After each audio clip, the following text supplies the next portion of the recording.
اگر ہم سے غلطی ہو جائے تو ابلیس کی طرح دلیر نہیں ہونا چاہیے، بلکہ معافی مانگ لینی چاہیے، کیونکہ ہم ابن آدم ہیں، ابن ابلیس نہیں۔ غریبی ایک نعمت ہے، صبر و شکر کے ساتھ قبول کرو، اور امیری لعنت ہے کہ یاد الہی سے غافل کرتی ہے۔ خوف عمل کا رقیب ہے اور امید محنت کی شفیع ہے، اور صادق کے لیے یہ پہلا قدم ہے۔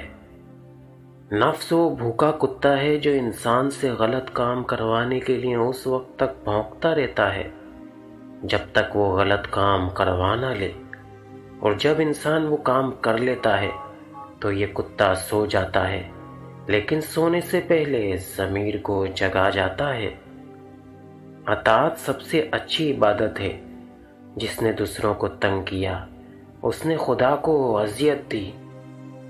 ہر لکھنے والے نے فنا ہو جانا ہے، لیکن لکھی ہوئی چیز ہمیشہ باقی رہے گی۔ تو اپنے ہاتھ سے ایسی چیز تحریر کر جا جس کو قیامت کے دن تو دیکھ کے خوش ہو جائے۔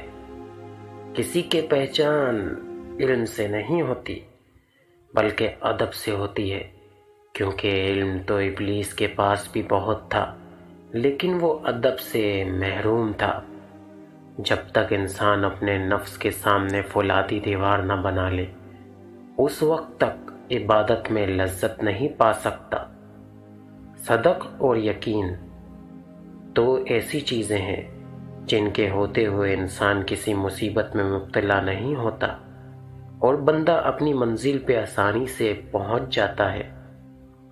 میں نے تمام دنیا پر نظر ڈالی، ہر شخص کسی نہ کسی چیز سے محبت کرتا ہے، مگر اس محبوب چیز کو دنیا میں چھوڑ کر اکیلا قبر میں چلا جاتا ہے۔ میں نے سوچا کہ میں نیکیوں اور اچھے کاموں سے محبت کروں تاکہ وہ قبر میں بھی میرے ساتھ جائیں اور مجھے اکیلا نہ چھوڑیں۔